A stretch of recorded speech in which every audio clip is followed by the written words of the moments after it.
The Robert Spiers Benjamin Award, sponsored by Did Hunter in honor of her father, Lester Ziffrin, for reporting on Latin America. And it goes to the Los Angeles Times team of Molly Hennessy-Fiske, Tracy Wilkinson, Kate Linthicum, Cindy Carcamo, and Don Bartletti.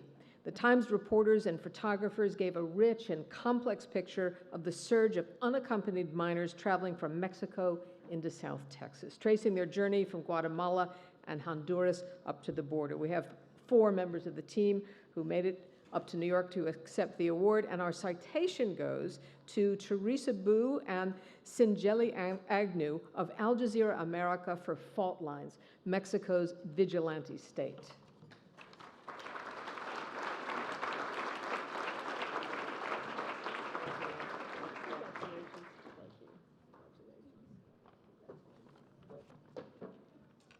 Hi, thank you so much for this award and for having us here.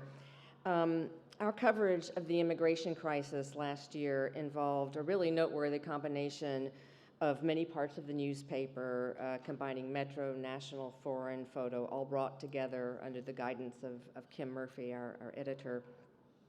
Molly, who is not with us tonight because she's in Nepal, wrote some of the earliest stories about what she was observing at the Texas border with Mexico, the surge in numbers, the moms she would see hiding in the bushes with their children and then turning themselves in to the Border Patrol agents.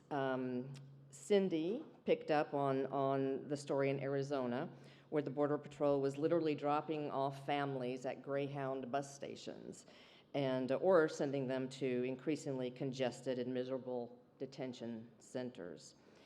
Kate found reunited families in Los Angeles. I went to Guatemala to find migrants who had been caught and sent back. And in southern Mexico, we were able to document Mexico's decision for the first time to intercept and deport Central Americans.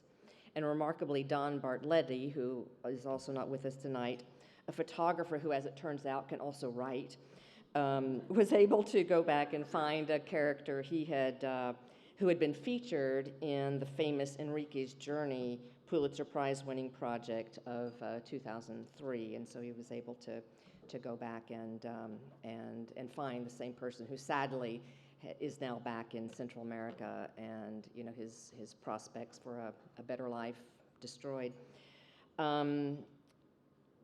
I just briefly want to pay homage to one person. A lot of Mexicans. I'm already out of time. I was going to say that they do try to help a lot of the Central Americans who come through. And one man who did it, who fed them, who got up every morning and fed the migrants who were passing through.